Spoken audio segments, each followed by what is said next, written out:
Friends welcome back. तो देखते हैं लेटेस्ट डिफेंस अपडेट्स।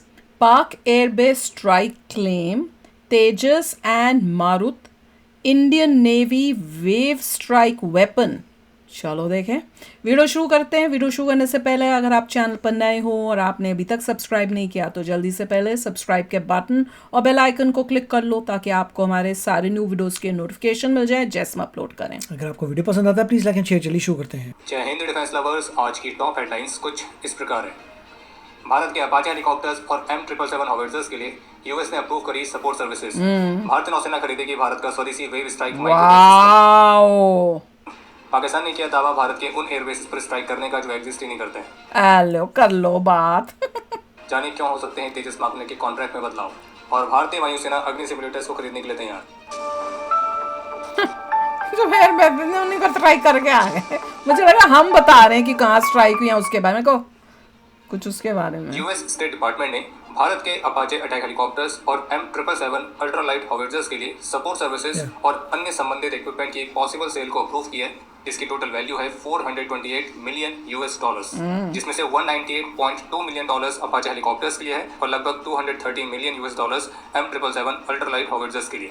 अब बताओ, ऐसी ये जो न्यूज़ है, जो जियोपॉलिटिकल एक्सपर्ट्स अपने आप को बोलते हैं या टीचर्स बोलते हैं, जब वो यूएसए से कोई डील्स होते हैं वो वाली न्यूज़ क्यों नहीं वो बंदे लाते हैं? हाँ, वो स्किप क्यों कर देते हैं? उसकी जगह आज उनमें से एक को ये न्यूज़ बड़ी इंपॉर्टेंट लगी कि किसी यूएसए के, मेरे को डिटेल्स नहीं पता क्योंकि लिंक आप लोग भेजते रहते हो, रिक्वेस्ट करते रहते हो उन वीडियोस का, तो उसकी हेडलाइन ये थी, वो भी यूएसए से रिलेटेड पूरी वीडियो, और वो क्या है कि किसी यूएसए के ऑफिशियल ने कहीं पे कुछ बोला होगा, ऐसे लगता है कि जो ओशंस हैं वो कोई हायर फॉर्म या कोई एलियंस जो हैं अर्थ के जो ओशंस हैं उनको वो शायद कंट्रोल कर रहे हैं या कुछ कर रहे हैं।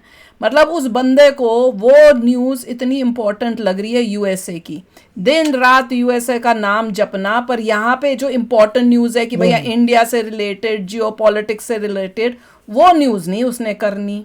और उसमें भी वो ज़रूर कुछ ना कुछ एंटी यूएसए तो ठूसा ही होगा, क्योंकि मैंने तो देखा नहीं है, बट आई एम श्योर उसने कुछ ना कुछ तो उसमें स्टेटमेंट्स दिए ही होंगे, और जिनमें सस्टेनमेंट सपोर्ट सर्विसेज शामिल है। और यूएस के स्टेट डिपार्टमेंट का कहना है कि प्रस्तावित सेल उनकी फॉरेन पॉलिसी को सपोर्ट करती है और यूएस द्वारा भारत के साथ उनकी स्ट्रेटेजिक रिलेशनशिप को मजबूत करने में यह अमेरिका के राष्ट्रीय सुरक्षा के ऑब्जेक्टिव्स को भी पूरा करती है। इसके अलावा एक अपडेट यह है कि एचएएल में एग्जीक्यूटिव डायरेक्टर और chief test pilot group captain K Venugopal fellow of the society of experimental test pilots के तौर पर इलेक्ट किए गए और इस ग्रेड को प्राप्त करने वाले वे पहले इंडियन टेस्ट पायलट भी बने। जानकारी के लिए आपको बता दें कि जो society of experimental test pilot है तो वह एक प्रतिष्ठित इंटरनेशनल बॉडी है जिसमें दुनिया भर के एलिट मिलिट्री और aerospace test pilots, flight test engineers, astronauts, aviation experts तो ये शामिल हैं। और इस इंटरनेशनल बॉडी के लिए एज ए फेलो इलेक्ट होने का मतलब है कि इसमें एक बेहद ही सीनियर और प्रेस्टिजियस ग्रेड ऑफ मेंबरशिप, और ये ग्रेड भी विशेष रूप से केवल उन्हीं लोगों को मिलता है जिनके पास flight testing, aerospace research, aircraft development, test pilot leadership, aviation safety and innovation, तो इन क्षेत्रों में उनका एक्सेप्शनल कंट्रीब्यूशन होता है। और इसलिए आप ये भी कह सकते हैं कि इस ग्रेड का मतलब है कि आप हाईली रिस्पेक्टेड टेस्ट पायलट्स के एलिट ग्लोबल सर्कल में शामिल हुए हैं। और भारत के पहले टेस्ट पायलट का इसमें शामिल होने का मतलब ये भी है कि भारत की जो फ्लाइट टेस्ट कम्युनिटी है उसको इंटरनेशनल रिकॉग्निशन और भी बेहतरीन तरीके से मिल पाएगा। बिल्कुल, वेरी नाइस। और इस उपलब्धि के लिए ग्रुप कैप्टन के वेणुगोपाल को हमारी तरफ से बहुत बहुत बधाई।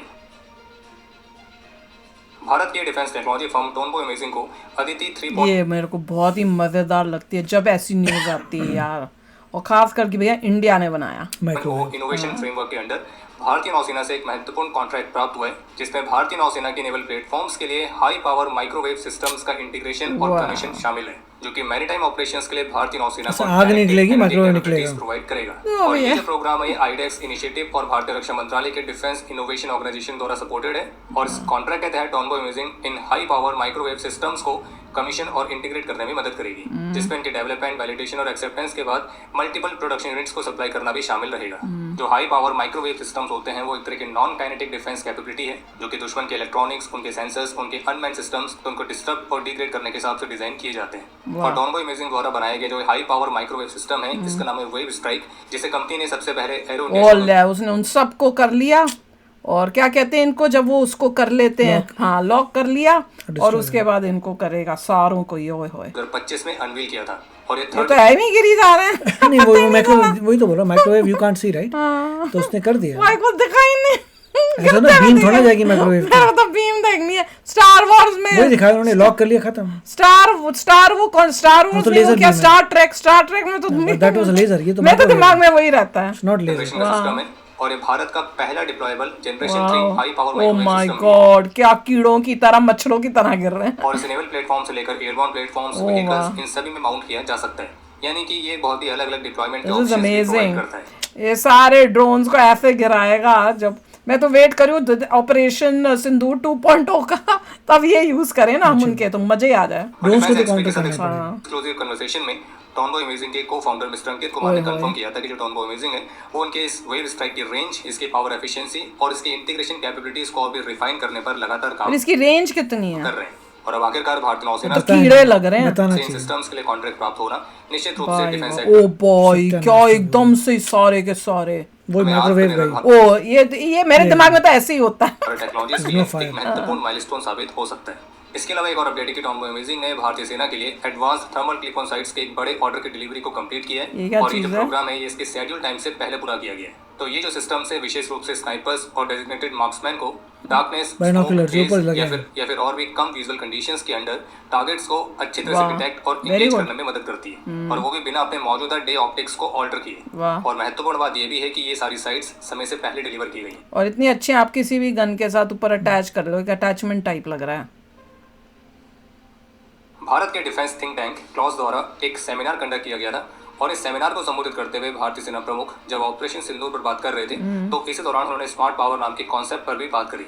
स्मार्ट पावर यानी कि एक ऐसी स्ट्रेटजी जो कि हमारे फॉरेन पॉलिसी गोल्स को इफेक्टिव तरीके से अचीव करने के लिए हार्ड पावर और सॉफ्ट पावर दोनों के कॉम्बिनेशन का इस्तेमाल करती है। और इसलिए भारतीय सेना प्रमुख का कहना था कि ऑपरेशन सिंदूर में भारत ने भी केवल मिलिट्री पावर नहीं दिखाई थी बल्कि एक स्मार्ट पावर का इस्तेमाल किया था। भारत ने सिर्फ हमला नहीं किया बल्कि military action, diplomatic messaging, information control और इकोनॉमिक प्रेशर, इन सबको एक साथ इस्तेमाल किया। और उनका ये कहना था कि आज की दुनिया में सिर्फ मिलिट्री स्ट्रेंथ काफी नहीं है, वो तो है, जबकि इकोनॉमिक पावर, डिप्लोमेसी, ड्रोन्स रहना तो बहुत इंपॉर्टेंट है। टेक्नोलॉजी और इंफॉर्मेशन वॉरफेयर भी उतना ही इम्पोर्टेंट है। तो इसलिए सीधे से कहने का मतलब ये है कि हमें I don't believe in informational warfare.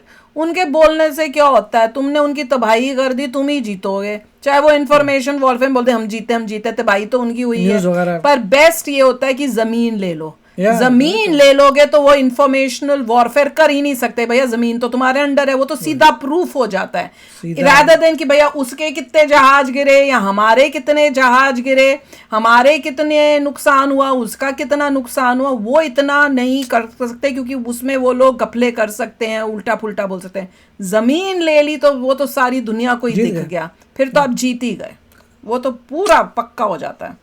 Smart power का इस्तेमाल करना है जिसमें हमें military strength, diplomacy, economy, technology, information warfare, इन सबको स्मार्ट तरीके से एक साथ इस्तेमाल करना है और वो भी कंट्रोल्ड तरीके से, जो भारत को प्रोटेक्ट करे और साथ ही साथ भारत की ग्लोबल इन्फ्लुएंस को भी बढ़ाए। और ऑपरेशन सिंदूर इसका एक सर्वश्रेष्ठ उदाहरण है।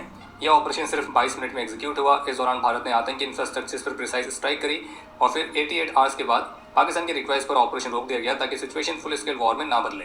यानी कि मैसेज साफ था कि भारत जरूरत पड़ने पर डीप स्ट्राइक कर सकता है, लेकिन कंट्रोल्ड और कैलकुलेटेड तरीके से। एक बहुत ही कमाल की न्यूज़ थी और उसमें तो मुझे वो जो माइक्रोवेव है जो हमारे घर में होते हैं उसकी जगह अब वॉर में जाएंगे माइक्रोवेव और दुश्मनों के ड्रोनों को जला के राख करेंगे। That was just amazing. सब कुछ बहुत ही सोफिस्टिकेटेड हो रहा है। चक्कर ये है कि एक ज़माने में जवान जा रहा है और अपने हथियार लेके मार रहा है, वो सब कुछ नहीं है। जवान जा रहा है साथ में 36 ड्रोन है उसके साथ, उसको कंट्रोल कर रहा है, बहुत कुछ हो रहा है।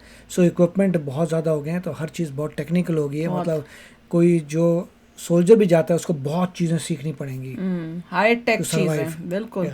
और मैं तो ये कह रही हूँ और 20 साल देखो तो तब क्या हो जाएगा। अभी 10-15 साल में ये हो गया तो आगे के 20 साल के बाद सोचो किस टाइप की वॉरफेयर होगी। सोल्जर्स होंगे नहीं मेरे ख्याल से, सोल्जर्स तो होंगे ही नहीं, इक्विपमेंट ही जाएगा, आपस में लड़ेगा। और रोबोट्स जाएंगे, देखते जाना, रोबोट्स की वॉर हुआ करेगी। By God, it is going to be just mind blowing. तो चलो यार, आप भी शेयर करना अपने थॉट्स। चलते हैं, मिलेंगे नेक्स्ट वीडियो में बहुत ही जल्द। Till then take care and bye bye. तो अगर आप मेरे इस चैनल पे नए हो तो जल्दी से सब्सक्राइब के बटन को हिट करो और बेल आइकन को क्लिक करो ताकि आपको मेरा जब नया वीडियो मैं लगाऊं आपको उसके बारे में जल्दी से पता चल जाए।